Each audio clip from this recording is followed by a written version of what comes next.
নিযুক্তিৰ ক্ষেত্ৰতো যেহেতু বিটিসি প্ৰশাসনে শিক্ষকৰ নিযুক্তি কৰে 6 শিডিউল এৰিয়াত মানে অটোনমাস কাউন্সিলে কৰে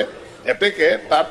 বিশেষ টেট পতাৰ যি আবেদন আছিল অসম চৰকাৰে ইতিমধ্যে বিশেষ টেট সম্পূৰ্ণ কৰিছে গতিকে 6 শিডিউল প্ৰশাসনে শিক্ষক বাছনি কৰা নিযুক্তি দিয়াৰ ক্ষেত্ৰত তেতিয়া কোনো অসুবিধাৰ সৃষ্টি নহব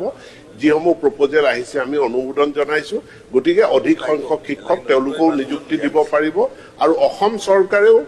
এইটো মাহৰ ভিতৰত নহলো আমি অক্টোবৰৰ প্ৰথম ভাগতে শিক্ষকৰ নিযুক্তিৰ বিজ্ঞাপনো আমি প্ৰকাশ কৰাৰ কাৰণে আমি সাজু কৰিছো শিক্ষকৰ নাটনিৰ সমস্যা দূৰ হ'ব ধন্যবাদ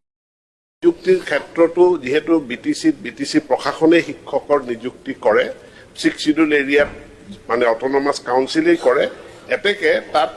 বিশেষ টেট পতাৰ যি আবেদন আছিল অসম চৰকাৰে ইতিমধ্যে বিশেষ টেট সম্পূৰ্ণ কৰিছে গতিকে 6 শিডিউল প্ৰশাসনে শিক্ষক বাছনি কৰা নিযুক্তি দিয়াৰ ক্ষেত্ৰত তেতিয়া কোনো অসুবিধাৰ সৃষ্টি নহব যিসমূহ প্ৰপ'জেল আহিছে আমি অনুমোদন জনাইছো গতিকে অধিক সংখ্যক শিক্ষক তেওঁলোকও নিযুক্তি দিব পাৰিব আৰু অসম চৰকাৰেও এইটো মাহৰ ভিতৰত নহলো আমি অক্টোবৰৰ প্ৰথম ভাগতে শিক্ষকৰ নিযুক্তিৰ বিজ্ঞাপনো আমি প্ৰকাশ কৰাৰ কাৰণে আমি সাজু কৰিছো শিক্ষকৰ নাটনিৰ সমস্যা